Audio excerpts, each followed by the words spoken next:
A quick boring video. This is April the 9th, Tuesday. Door handle broke off the other day. These are plastic from the factory. They're notorious for breaking. Amazon, you can get a direct replacement metal one. Done deal. I was going to video fixing it. That's a 5/16 bolt, a 5/16 head bolt. Take that out, take out the broken piece, put the new one on, bolt it up. Not much to it at all. It took about 53.2 seconds. This has been repaired before I got the truck. One on the far side is still the plastic. Don't care about it. I don't go in that side. And another minor problem, just enough to irritate me. This is a 5.9 Cummins 24 valve. Supposed to be a pretty desirable engine.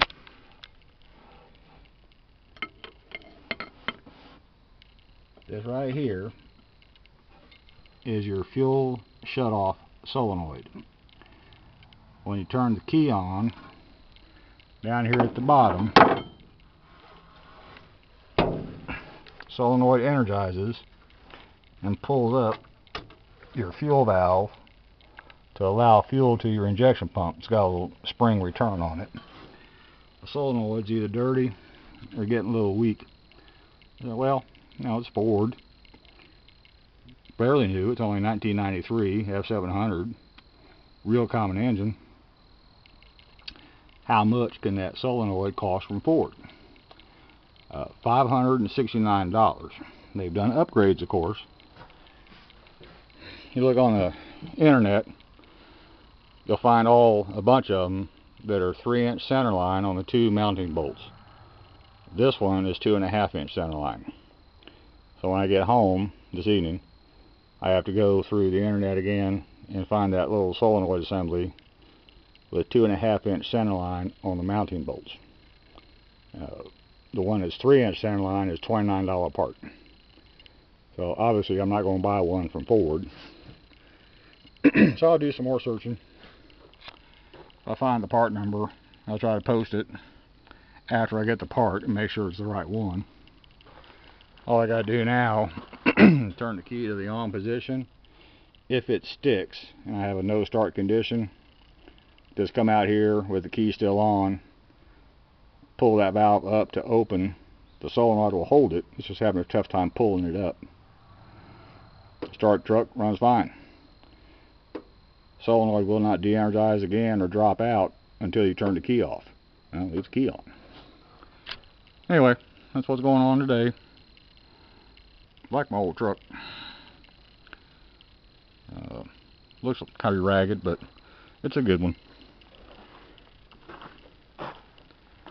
The bed works perfect, in pretty good shape. Had to replace the door when I got it.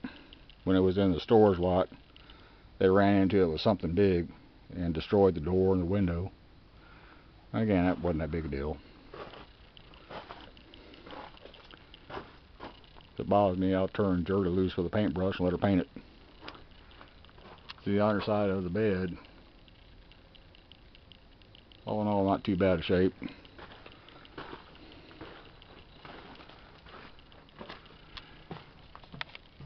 Inside's got a couple cracks right there in the center and a weld. One of these days, need to get it over to the other barn, crank up the weld machine, weld it up.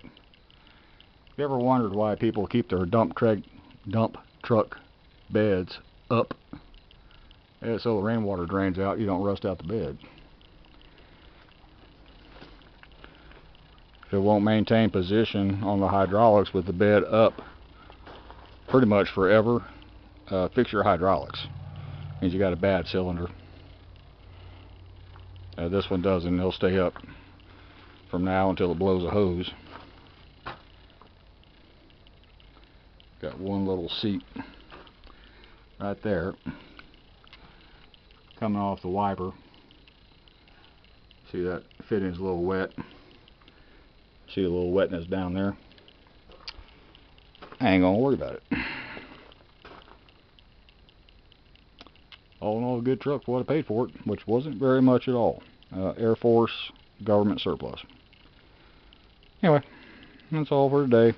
Getting pretty tired. I had to work all day today too. Now, just found I got new overloads. Didn't know that. That's what that is. They've been replaced. Cool. Put new brakes on it when I bought it. Good truck. Anyway, that's all for today. Click to subscribe, hit the like button, comment. I really want to hear from people. So, anyway, that's all. Thank you.